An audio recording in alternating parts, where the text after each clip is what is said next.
Hello மக்களே, மாறன் வீரா செம இன்ட்ரெஸ்டிங்கா போயிட்டுக்குன்னே சொல்லலாம். விஜய் அவங்க அம்மாவோட ஆட்டம் நாளுக்கு நாள் அந்த வீட்ல ரொம்ப அதிகரிச்சுட்டே இருக்கு. இதெல்லாம் பார்த்துட்டு இருந்தா மாறணும் இதுக்கு மேல சும்மா விட்டா சரியில்லைன்னு சொல்லிட்டு காலங்காத்தாலேயே ஒரு வேலையை செய்ய ஆரம்பிக்கிறாங்க. இதெல்லாம் பார்த்துட்டு இருந்த விஜயும் அப்படியே பதறி போய் ஏதோ அதிகாரிகள் தான் வந்துட்டாங்கன்னு சொல்லிட்டு ரொம்ப பதட்டமா அந்த இடத்துல இருந்து பயந்து அலறி அடிச்சு அந்த இடத்துல இருந்து வராங்கன்னே சொல்லலாம். அந்த சீன் எல்லாம் செமையாவே இருந்துச்சு. வீடியோக்குள்ள போறதுக்கு முன்னாடி யாரெல்லாம் நம்ம சேனலுக்கு சப்ஸ்கிரைப் பண்ணலையோ அவங்க சப்ஸ்கிரைப் பண்ணிடுங்க. அப்படியே பக்கத்துல இருக்க பெல் ஐக்கானை கிளிக் பண்ணிடுங்க. அப்பதான் நான் போடுற வீடியோலாம் உங்களுக்கு நோட்டிபிகேஷனா வரும். நம்ம மாறனும் எப்பவுமே வீராக்கு உறுதுணையா இருந்துட்டு இருக்காங்க. நைட் வீரா ஆட்டோ ஓட்டும் போது அவங்க கூட துணையாட்டு வந்துட்டு இருக்காங்க. அதே சமயத்துல அந்த ஆட்டோல உள்ள கஸ்டமர் ஒருத்தவங்களும் என்ன இவ்வளவு தைரியமா ஆட்டோ ஓட்டுறீங்க, இந்த நைட்டு கூட பார்க்காம இப்படி பண்றீங்களே, நீங்க என்ன பண்றீங்கம்மா அப்படின்னு கேட்கவும் வீராவும் நான் எம்பிஏ பண்ணிட்டு இருக்கேன் அப்படின்னு எல்லா கதையும் சொல்ல ஆரம்பிக்கிறாங்க. இதெல்லாம் பார்த்துட்டு இருந்த மாறனும் அவளுக்கு எந்த பிரச்சனையும் ஆகிடக்கூடாதுன்னு சொல்லிட்டு தான் அவ கூட இருக்கேன்னு சொல்லிட்டு ரொம்ப பெருமையா பேசிட்டு இருக்காங்க. அப்படி இருந்துட்டு இருக்கும்போது இன்னொரு ஜோடி வெளியில நல்ல ரொமான்டிக்கா சாப்பிட்டுட்டு இருக்கிறத பார்த்துட்டு இருந்த நம்ம மாறனும் அப்படியே வீராவை பார்க்குறாங்க. வீரா இதை கவனிச்ச உடனே அவங்க பாட்டுக்கு செம டென்ஷன் ஆன மாதிரி ஒரு லுக்கை கொடுக்குறாங்க. இதை பார்த்த மாறனும் எங்க உனக்கு எல்லாம் எங்க இது புரிய போகுது அப்படிங்கிற மாதிரி வீரா கிட்ட சொல்றாங்க. வீராவும் மாறனும் சேர்ந்த மாதிரி உள்ள சீன்ஸ் எல்லாம் செம்மையாவே இருந்துச்சுன்னு சொல்லலாமா. அதே சமயத்துல நைட் எல்லாரும் சரி இங்க தூங்கலான்னு சொல்லிட்டு ரெடி ஆகும்போது ராமச்சந்திரன் மட்டும் தனியாட்டு அந்த பெட்ஷீட்லாம் எடுத்துட்டு வெளியில போறாங்க. இதை கவனிச்ச நம்ம வள்ளியம்மையும் என்னன்னா நீ எங்க போற அப்படின்னு கேட்கவும் ராமச்சந்திரனும் இல்லம்மா நீங்க எல்லாருமே இங்க தூங்குங்க, நான் வெளியில தூங்குறேன் அப்படின்னு சொல்ல உடனே நம்ம வள்ளியம்மைக்கு பயங்கரமா ஃபீலிங் ஆகுது. என்ன இது அண்ணனோட நிலைமை இப்படி ஆயிடுச்சே, எல்லாத்துக்கும் காரணம் அந்த விஜி தான் நினைக்கிறாங்க. ராமச்சந்திரனும் நான் வெளியில படுத்தாதான் எனக்கு கொஞ்சம் தூக்கம் வரும் அப்படின்னு சொல்லிட்டு கிளம்பிடுறாங்க. வள்ளியம்மைக்கு மட்டும் தூக்கமே வர மாட்டேங்குது. என்ன பண்றது, இந்த விஜயை சும்மாவே விடக்கூடாது, எவ்வளோ தைரியம் இருந்தா இப்படிலாம் பண்ணுவாங்க. அண்ணன் எப்பேற்பட்ட நிலைமையில இருந்தாங்க, இப்ப கடை மட்டும் இல்லாம இந்த வீட்டுல நிம்மதியா தூங்குறதுக்கு கூட அண்ணனுக்கு ஒரு இடம் இல்லாம இருக்கே அப்படின்னு சொல்லிட்டு வள்ளியம்மை பயங்கரமா டென்ஷன் ஆகுறாங்க.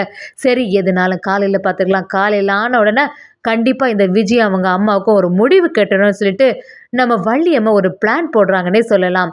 இன்னொரு பக்கம் பார்த்தீங்கன்னா காலையில் எல்லாருமே பயங்கர ஃபாஸ்ட்டாட்டு ரெடி ஆகிட்டு வராங்க. நம்ம மாறன் வீரா எல்லாரும் ரெடி ஆகிட்டு நிற்கும் போது இவங்க பார்க்குறாங்க என்ன யாரையுமே காணலை, இன்னும் முதலாளி அம்மா தூங்கிட்டு தான் இருக்காங்க போல அப்படிங்கிற மாதிரி கார்த்தி யோசிக்கிறாங்க. இதை பார்த்துட்டு இருந்த மாறனும் ஆமாம் அவங்க முதலாளியாச்சே, அவங்க எல்லாம் சீக்கிரமாக முழிச்சிட்டாங்கன்னா அதுக்கப்புறமா அவங்களுக்கு என்ன மரியாதை இருக்க போகுது அப்படிங்கிற மாதிரி சொல்கிறாங்க. சரி அப்பா வீட்டில் இல்லைல்ல அப்படின்னு கேட்குறாங்க. ஆமாம் சரி நான் பண்ண போகிறத அப்பாவுக்கு தெரியாமல் பார்த்துக்கோங்க அப்படின்னு சொல்லவும் நம்ம பிருந்தாவும் கார்த்தியா அப்படி என்னதான் பண்ண போறேன்னு கேட்கவும் பொறுத்திருந்து பாருங்களா அப்படின்னு சொல்லிட்டு நம்ம மாறன் ஒரு லவுட் ஸ்பீக்கரை எடுத்துட்டு வராங்க. அந்த ஸ்பீக்கர்ல செம சவுண்டாட்டு ஒரு பாட்டை போடலான்னு ரெடி ஆகுறியா அப்படின்னு கேட்கும்போது நம்ம வள்ளியம்மையும் சரி சரி ஒரு பக்தி பாட்டா போடு காலையிலையாட்டு அப்படின்னு சொன்ன உடனே நம்ம மாறனும் ஒரு சவுண்டை போடுறாங்க. அதில் ஒரு சைரன் சவுண்டு வருது, பயங்கர சவுண்டாக வச்சுருக்காங்க. மற்ற எல்லாரும் அப்படியே காதை மூடிட்டு இருக்கும்போது பயந்து போய் நம்ம விஜயும் அவங்க அம்மாவும் அந்த இடத்துலேருந்து எழும்புறாங்க. என்னாச்சு போலீஸ் வந்துட்டு போகலாமா அப்படின்னு சொல்லிட்டு விஜய் அவங்க அம்மாகிட்ட அந்த அதிகாரிகள் வந்து நம்மளை இதை தான் அரெஸ்ட் பண்ணிட்டு போயிட போகிறாங்க, வாமா எலும்பு எலும்புன்னு சொல்லிட்டு ரொம்ப பதட்டாகி வெளியில வந்து பார்த்தா எதுவுமே இல்லை, அந்த லவுட் ஸ்பீக்கர் சவுண்டாக இருக்குது. இதை பார்த்த உடனே மாறன் வீரா எல்லாருமே பயங்கரமா குடும்பமா சேர்ந்து சிரிக்க ஆரம்பிக்கிறாங்க. இதை கொஞ்சம் கூட விஜய் எதிர்பார்க்கல. அப்படியே அவங்கள பார்த்துட்டு எவ்வளோ தைரியம் இருக்கணும், எதுக்கு தேவையில்லாமல் காலையிலேயே எங்கள்கிட்ட பிரச்சனை பண்ணிட்டு இருக்கீங்க, எதுக்கு இப்போ இந்த ஸ்பீக்கரை போட்டு இப்படியெல்லாம் சவுண்டு போட்டுட்டு இருந்தீங்க அப்படிங்கிற மாதிரி நம்ம மாறன் வீரா கிட்ட சத்தம் போட ஆரம்பிக்கிறாங்க. இதை பார்த்துட்டு இருந்த வள்ளியம்மை எதுக்கு இப்போ இவங்களை திட்ட ஆரம்பிக்கிற, இந்த மாதிரியெல்லாம் செய்யாத, அது மட்டும் இல்லாமல் நீ எப்படி இந்த வீட்டில் நிம்மதியாக இருக்கலாம் அப்படின்னு சொல்லிட்டு நம்ம மாறன் அதிரடியாக விஜய் கிட்ட கேட்குறாங்க. விஜயம் 70% வீடு எங்களோட தான், அதுக்கப்புறமா எதுக்கு தேவையில்லாமல் இந்த வேலையெல்லாம் செய்துட்டு போங்க போய் வேலையை பார்க்க போகிறாங்க, காலங்காத்தாலேயே வந்துட்டிங்களா அப்படிங்கிற மாதிரி விஜய் அவங்கள திட்டி விட்டுறாங்க.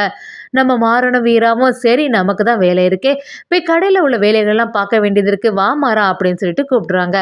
இன்னொரு சைடு விஜயோட அம்மாவும் என்ன விஜய் இவங்களுக்கெல்லாம் தைரியம் கூட போச்சு பார்த்தியா, என்ன வேலை பார்த்துட்டாங்கன்னு இவ்வளோ பட்ட பரவும் இவங்கெல்லாம் திருந்தவே மாட்டாங்க போல அப்படிங்கிற மாதிரி அம்பிகாவும் சொல்கிறாங்க. இதை கேட்ட விஜய் சரி விடுமா பார்த்துக்கலாம், இங்கே தானே இருக்க போகிறாங்க, எப்படி இருந்தாலும் நம்மக்கிட்ட அவங்க எதுவுமே பண்ண முடியாது, அடுத்த வேளை சாப்பாட்டுக்கு என்ன பண்ணலான்னு தான் யோசிச்சுட்டு இருக்கக்கூடிய ஆட்கள் அவங்கெல்லாம். இப்போதைக்கு எல்லாமே நம்மகிட்ட தான் இருக்குங்கிற மாரி விஜய் சொல்றாங்க. "சரி அம்மா, நல்ல சாப்பாடாட்டும் ரெடி பண்ண வேண்டியது தானே, ரெடி பண்ணு" அப்படின்னு அப்படியே அம்பிகா கிட்ட சொல்லிட்டு போறாங்க. இன்னொரு பக்கம் நம்ம வள்ளியம்மைக்கு ரொம்பவே டென்ஷனா இருக்கு. அண்ணனோட நிலைமை இப்படி ஆயிட்டு, அது மட்டும் இல்லாம அடுத்து என்ன சாப்பாடுன்னு கூட தெரியாம இருக்க வேண்டியதாட்ருக்கு. எல்லாமே அட்ஜஸ்ட் பண்ணிட்டு போ வேண்டியதா இருக்கே. இப்படியே போயிட்டு இருந்தா சரியில்லைன்னு சொல்லிட்டு நம்ம வள்ளியம்மையும் நினைக்கிறாங்க.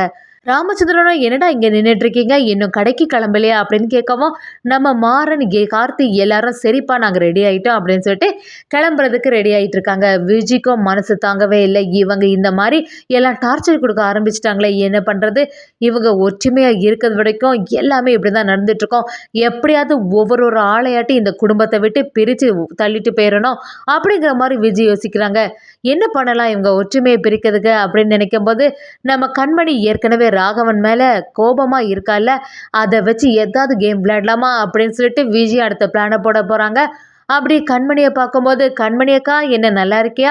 எப்படிக்கா உன்னால மட்டும் இவ்வளோ தியாகம் பண்ண முடியுது? உன்னோட அண்ணன் நிலைமைக்கு காரணமான இந்த குடும்பத்த சும்மா விடாம இப்படி அவங்க கூட சேர்ந்து இருக்கியே" அப்படிங்கிற மாரி பேச ஆரம்பிக்கிறாங்க. அத கேட்டுட்டு இருந்த கண்மணி எரிச்சலாகி, விஜய், உன்னோட பிளான் எல்லாமே எனக்கு தெரியும். உன்னோட பிளான் எதுவுமே என்கிட்ட பலிக்காது. என்னைக்கா இருந்தாலும் இது என்னோட குடும்பம் தான். அதுக்காக நீ இப்படியெல்லாம் என்கிட்ட பேசாதன்னு" சொல்லவும், விஜயும் நம்ம கண்மணிய உசுப்பேத்தி விடுற மாரி பேசிட்டே இருக்காங்க. என்ன இருந்தாலும் அந்த ராகவன் மச்சானோட குழந்தைய உன்னோட வயசுல சுமக்கிறியா, அதுதான் என்னால தாங்க முடியல. பேசாம இந்த குழந்தைய அழிச்சிடுன்னு சொல்லிட்டு விஜய் கண்மணிட்ட சொன்ன உடனே இதெல்லாம் கேட்டுட்டு இருந்த வீரா பயங்கர டென்ஷன் ஆயிட்டு இருக்காங்க. "என்ன விஜய், தேவையில்லாம எதுக்கு இந்த மாதிரிலாம் பேசிட்டு இருக்க? உன்னோட வேலை எதுவோ அதை பாருன்னு" சொல்லிட்டு நம்ம கண்மணி கிட்ட வராங்க. "அக்கா, அவன் பேசுறது எதுவுமே மனசுல ஏத்துக்காத.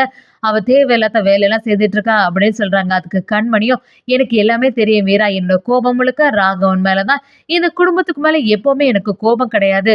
அது மட்டும் இல்லாம இந்த விஷயத்த எல்லாத்தையுமே நீங்க மறைச்சிட்டீங்களேன்னு சொல்லிட்டு எனக்கு ஃபர்ஸ்ட் கோபம் இருந்ததா. ஆனா நீங்க இப்ப கஷ்டப்படுறத பார்த்து எனக்கு எல்லாமே மறந்துட்டு, நீங்க எல்லாம் நல்லபடியா இருக்கணும். எந்த ஹெல்ப்னாலும் எப்பனாலும் தயங்காம இந்த அக்கா கிட்ட கேளுன்னு" சொல்லிட்டு நம்ம கண்மணி வீராக்கு உறுதுணையா இருக்காங்க.